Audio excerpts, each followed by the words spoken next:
Good day to you, sirs and madams. This is a special episode of the podcast because it's me being interviewed. Last week, I was asked to go on to Dublin City FM to talk about me and my business. And we talked about charity sector and innovation and fundraising and chuggers and all of these things. And so you can hear some of my opinions, some of my background, and just general radio waffle. I'd love to hear what you think, but if you have no interest in me, then feel free to skip. And we will be back. I will be back interviewing someone really interesting next week, and we'll be back to normal then. Enjoy. Good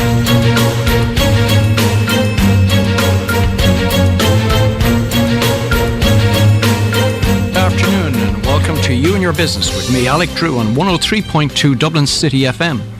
Each week we have an expert from the world of business sharing their knowledge, insights and tips to help you reduce costs, increase profits and drive efficiencies. If there's a topic that you would like covered, or if you feel that you can make a contribution, please email me at yourbusiness@dublincityfm.ie, and perhaps we'll be chatting here one day soon. My guest is an international trainer and speaker on all things fundraising, helping charities and events secure more funding. He went from a crippling fear of public speaking to becoming the UK and Ireland's public speaking champion of Toastmasters. He speaks about mental health and work-life balance. I'm delighted to welcome to the You and Your Business studio, Simon Scriver. Good afternoon, Simon. Good afternoon, Alec. How are you doing? Thanks for having me. Yeah, delighted to have you here. I know you're living quite locally here, but I'm not hearing a local accent there, Simon. Would you like to tell us a bit about that? Yeah, I have maybe a bit of a colonial English accent. I grew up in Hong Kong, and so although I'm Irish, I'm kind of stuck with this peculiar voice. Well, it's not peculiar. That's it.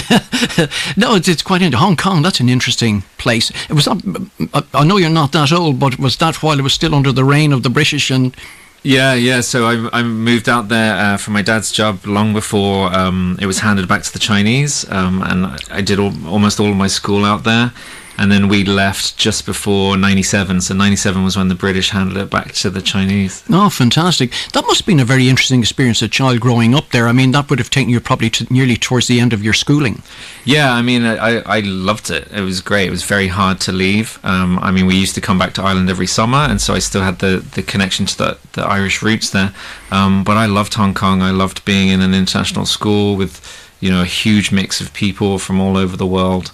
And we had a pretty good life out there. Well, I'd say you did. And a very eclectic mix. You must have learnt a lot from being out there. Yeah, I mean, I don't know how much I've learnt beyond the school stuff or even in school. But I feel pretty fortunate that I went to school with a lot of English, American, Chinese, Indian people. So I feel like it maybe exposed me to a lot of the world that perhaps I wouldn't have got if I had have grown up elsewhere. And I'm still in touch with a lot of people, so I know when I go around the world, when I travel, usually I can look up in that city and find someone that I went to school with, and I'm grateful for that. Well, particularly with the career you've got now, it must be good to have international connections. It's good. It helps maybe accommodation costs and things like that. Or you get the local person to show you around a bit. But yeah, it's good. Excellent stuff. So, as I understand, you came back to the UK for a short while then. Yeah, so I finished school in the UK. I did A-levels in the UK, the British system, and then I came back to Ireland to go to university, to go to DCU. All right. How did you find DCU? Mixed feelings. I studied maths there, and while there's good things about college life, I mean, I have to say I much prefer the working life. I much prefer being out of education now. There you go. I think that would probably contradict a lot of those who have discovered what working life is really like and when they have to pay their own way. Yeah. No, that's it. So, okay, from DCU, what did you do then? So after college, I had this notion that I would, I suppose, be an accountant. I worked in finance, and I kind of moved between finance and sales. So I was working in finance and accountancy for like pharmaceutical firms, for banks, for different terrible businesses that I just, had trouble sleeping at night working for them. And then I would work in sales, selling things that I really hated and really didn't want to sell. And so it was a pretty miserable career of an existence, is working for people that you didn't like. And so I guess I knew something needed to change at that point. I tell you, you're very lucky you weren't born 100 years earlier. You wouldn't have had an opportunity to change anything. Yeah, I'd have been up the chimneys. And staying there. Fascinating. And I think that probably resonates with so many people, that they find themselves getting involved in a career, let's say accountancy or something like that. But for them, it's not the world, but it's a safe, pensionable job, and that's always the challenge. How do you break free from that? Yeah, I mean, it's like some of my friends are in safe, pensionable jobs, and they might not like them, but that's okay for them. You know, they don't. That's not their life. They have a lot of life outside of work. They clock off at 5 o'clock and they go home, and it's about family and hobbies and things like that. But for me, I wanted to love my work, and so I moved around a lot in terms of jobs. I mean, I think I had maybe 40, 50 jobs before I fell into the area of work which I really liked. And I'd stumbled into that. I stumbled into fundraising. I stumbled into working in the not-for-profit sector. Well, that's an interesting one to get involved, because you were doing some sales and telemarketing. So obviously you were picking up the skills. So maths in school, then on to accountancy, and now then into sales and telemarketing. So obviously you were picking up the core skills and now going to blend them into something that made sense for you. Yeah, well, I mean, almost any job is a mixture between sales and administration. I think like almost every job is either sales or administration, or a mix of that. And so I think finance and sales served me well. They gave me the skills. You know, I'm not an outgoing person. I'm not good at, or I wasn't good at talking to people. I have a lot of social anxiety, and so I was able to, you know, try and use those skills to develop my career a bit. Yeah, and you also, you were telling me you discovered some of this love of fundraising when you were backpacking in Oz. Yeah, so when I was trying to escape from these jobs, I went backpacking for 3 years. So I went backpacking around the world for 3 years. I did a few jobs here and there along the way to pay the bills. But that's where I got my first fundraising job was during these 3 years of milling around the world. I got a fundraising job in Australia.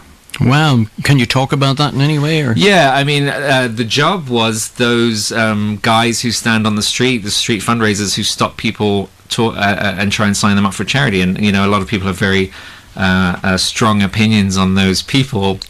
I have a lot of love for them, you know, because that job changed my life. I can see why some people object to them, but they do good work. They earn very little and they raise a lot of money. And I learned a lot of skills there. Again, I'm talking to strangers on the street, which is completely out of my comfort zone.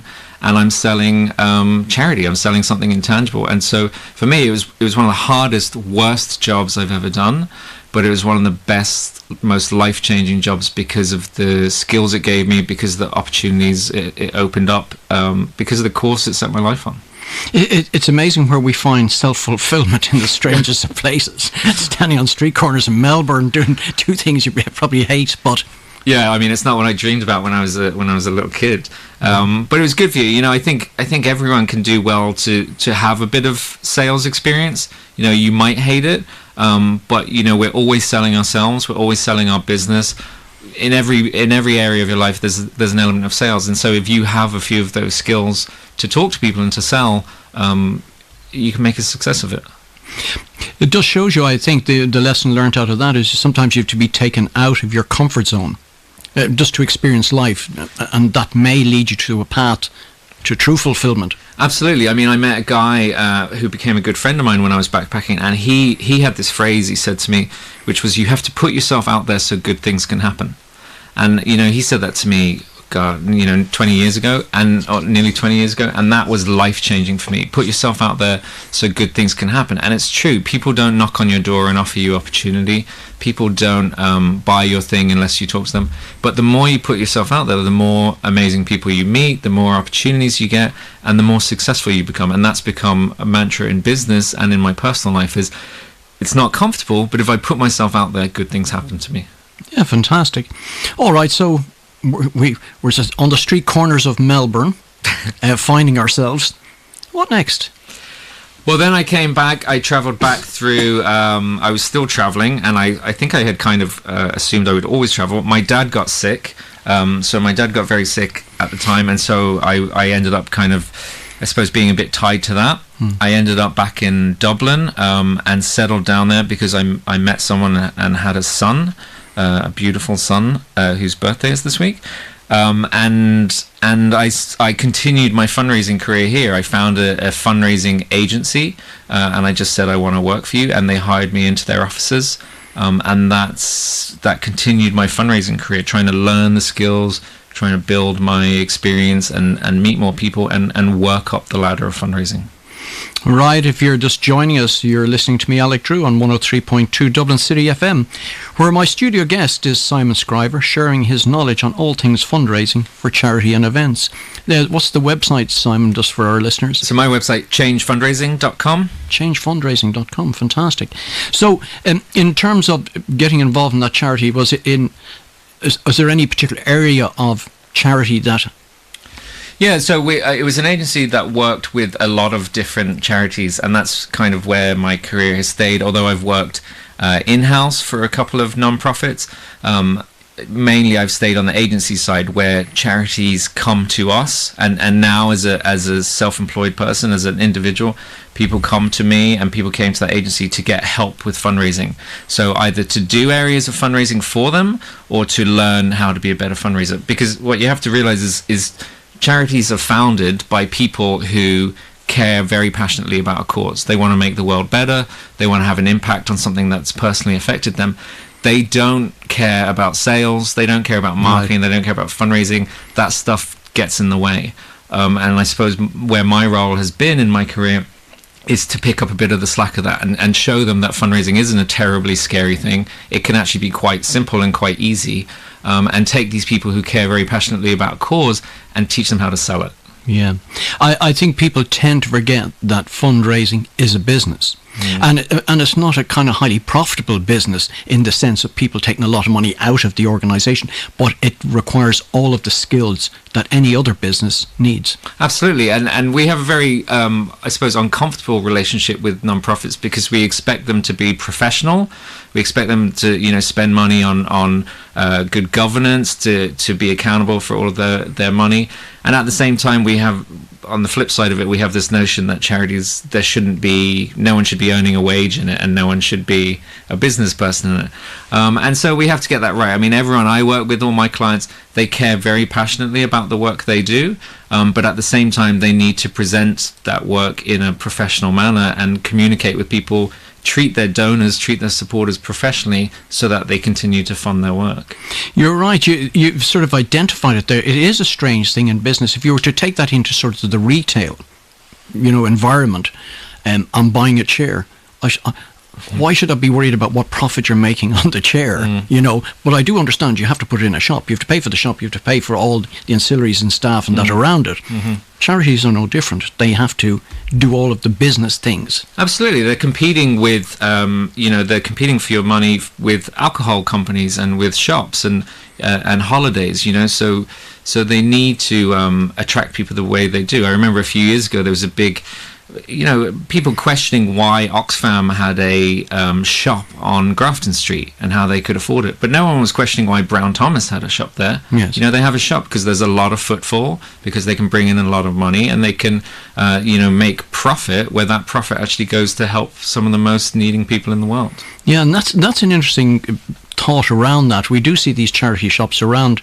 I mean, without being overly critical or picking any side, my experience has been they seem to be run by volunteers, where they could be a lot more professional. Is that a challenge that a lot of them No, face? I mean, I think volunteers have a lot to offer, and I think they're a great resource that non-profits have that maybe businesses don't, although businesses get in unpaid interns sometimes. But they have that resource of volunteers. But those volunteers, they still need to be motivated. They still need to be trained to do their job well. So, if they don't have the right persona or the right interaction in a shop, it can lose money. It can be the difference between you buying something and not buying something is how you're treated in the shop, just like any other shop in the world, whether it's a charity or not. And I think that is a gap that could be plugged in terms of my experience of charity shops.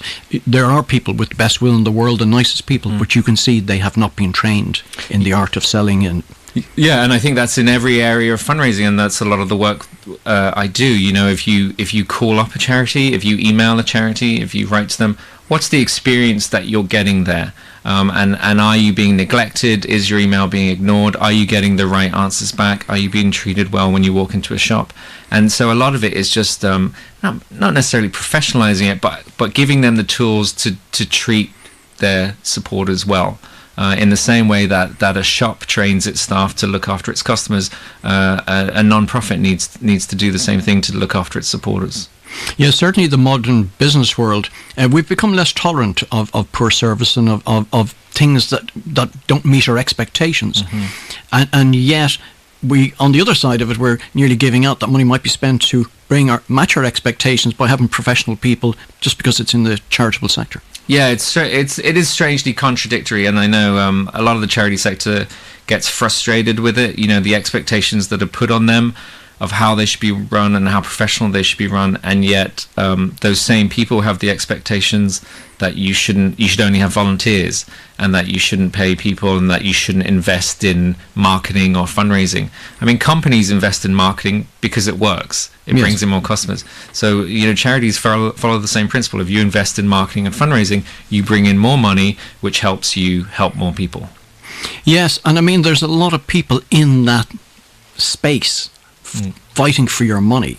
Yeah, absolutely. I mean, people talk about, are there too many charities? And I don't necessarily think there are, because there's a lot of work to be done. Yes, maybe there's some overlap, and we've seen a lot of charity mergers in the last few years, which is great. But we are competing for a limited amount of money.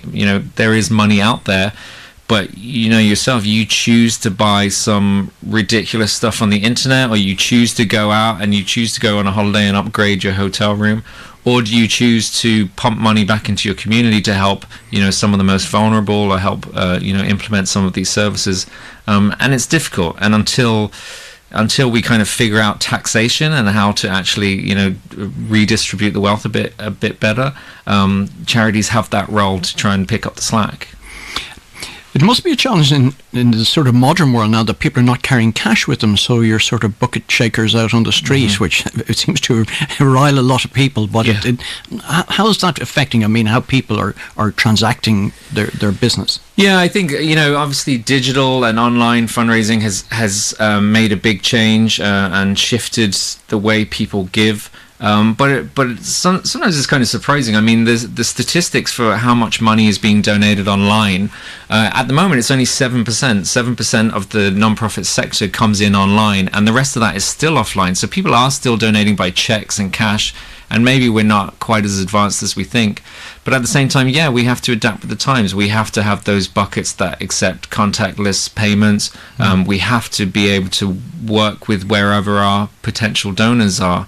And so we have to adapt. And again, that's something that takes investment to adapt. So, if we're not willing, if a donor is not willing to fund a charity buying these contactless buckets because it seems like a waste of money, then we're never going to evolve and we're never going to adapt. So sometimes non-profits are caught in this innovation hole where we can't innovate, we can't evolve because no one's willing to pay for it.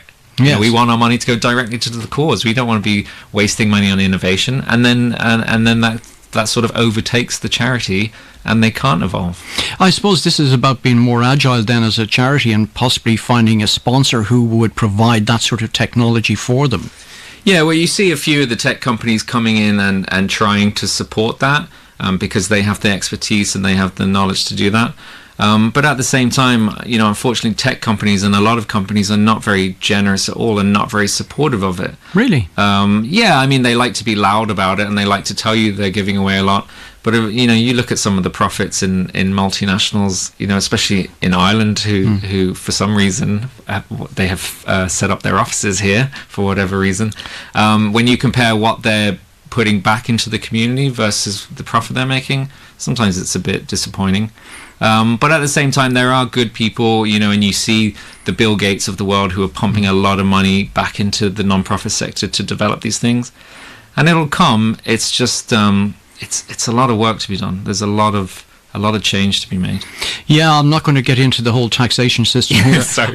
No, you're fine. I can just see this field with a big sign in it saying landmines. So I think we'll stay out of that one for the time being. In terms of, you mentioned also the real challenge for most of these organisations is telling their story. And you help them with that. Yeah, I mean, non-profits are not always very good at sharing the stories that motivate people to want to give. So non-profits and charities, very often they have a tendency to talk about themselves. You know, they'll tell you who founded them, they'll tell you what year they were founded, they'll tell you, how they work. And what we find is that that's not really what motivates donors to give. Donors want to give as directly to the cause as they can. And so good non-profit fundraising is for the charity to almost become invisible. And I always talk about fundraisers as being a bridge between the donor and the beneficiary or the service user, whoever benefits from the charity. And so what you're trying to do is build that bridge and make yourself a little bit invisible. A really good example of that is if you sponsor a child, if you've ever sponsored a child through one of these charities, you get a letter from the child. You get a drawing from the child, you get a photo of the child, and that connects you to where your money's going as well as can be done. So a lot of the work I do is finding, okay, how do we do that? How do we present video, imagery? How do we introduce the donors and potential donors to these beneficiaries? How do we remove you from the equation? I mean, the charity still needs to exist because they're the ones with the professional people implementing these services. But the donor needs to see what the impact is. The donor needs to see what's going to get better because of their money. Yeah, and you're dead right there. I was just thinking as you were talking about, and not kind of associate children with what I'm about to say, but one of the most sort of professional organisations I've ever come across is Dogs Trust, and the number of people who really give to that organisation, and not just in terms of money, but how they take animals out and adopt them and all sorts of things. They're an amazing charity. I used to do some work with them, and they have a venue. You can go in. You can see the dogs, whatever they're pumping classical music and heated floors to their dogs or whatever they do. They've got a beautiful venue there. Anyone listening can go out and check it out, and where your money's going. Your money is going to help that cute little dog that's sitting in front of you. Now, a lot of organizations, they don't have that. If you're a non-profit who's working with survivors of sexual abuse, or if you're working in overseas aid, there isn't a venue for your supporters to come in and see. So how can you as a non-profit create that? How can you bring them as close as possible?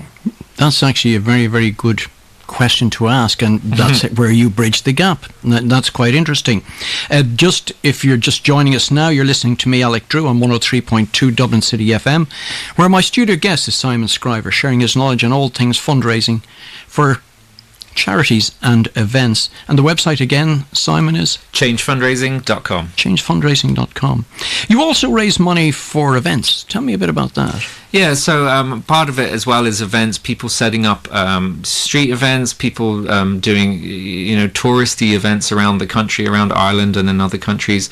And again, these are people who've set it up because they're either passionate about their local area, they're passionate about a certain feature of the country, passionate about a particular musician, and then they suddenly realize, well, we need money to run this event. And so they're not experts in bringing in sponsorship from companies, and I suppose again that's where I come in, is helping them present their case to a company of why a company should hand over money to them so that they can run these events.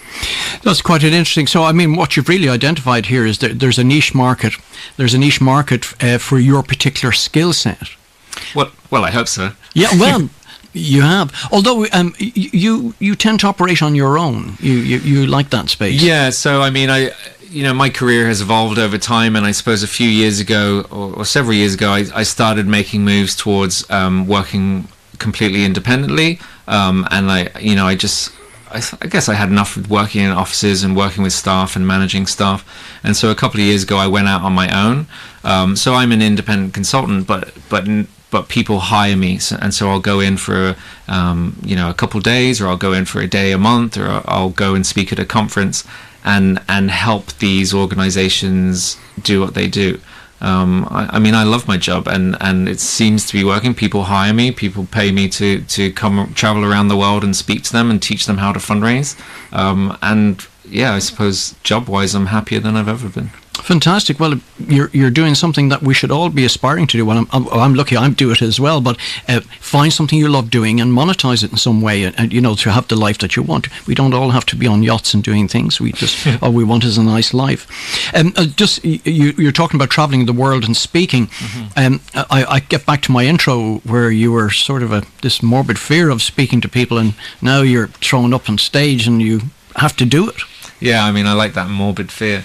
Yeah. I used to really hate public speaking, as I think most people in the world do, and I realized, you know, going back to what I said before, you have to put yourself out there so good things can happen.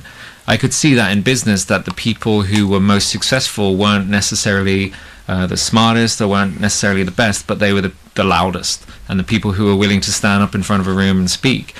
And so I ended up joining going to an organization called Toastmasters, who I believe you're familiar with. I am indeed, yeah. And they help you speak better. And so I practiced.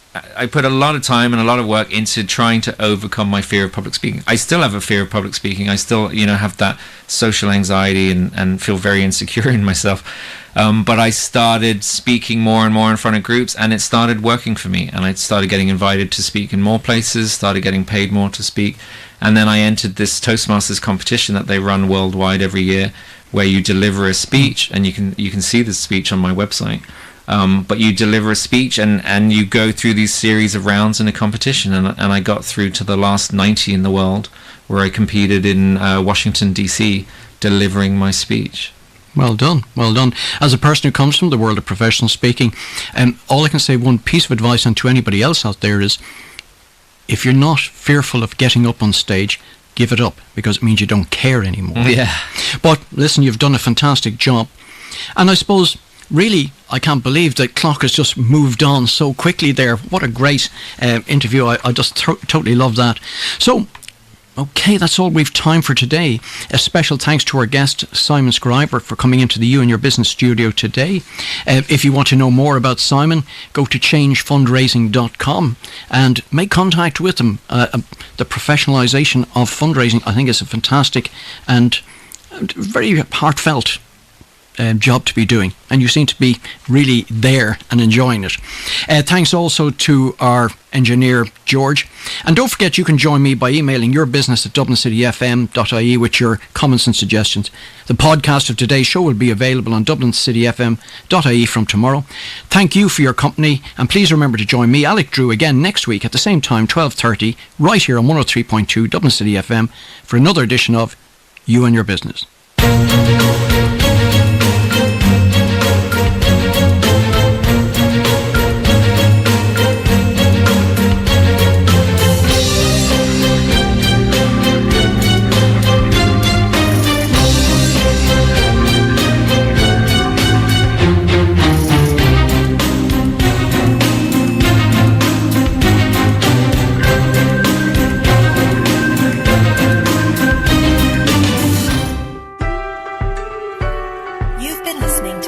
Scriver's amazingly ultimate fundraising superstar podcast. Don't forget to subscribe and head over to changefundraising.com to learn more or get in touch with Simon. Or don't, whatever, you're big enough to make your own decisions. Hello, this is Morgan Freeman. For discounts on Simon's best-selling online fundraising courses, go to www.changefundraising.com/training and use coupon code podcast. Complete them in your own time, wherever you want. Get busy living or get busy buying.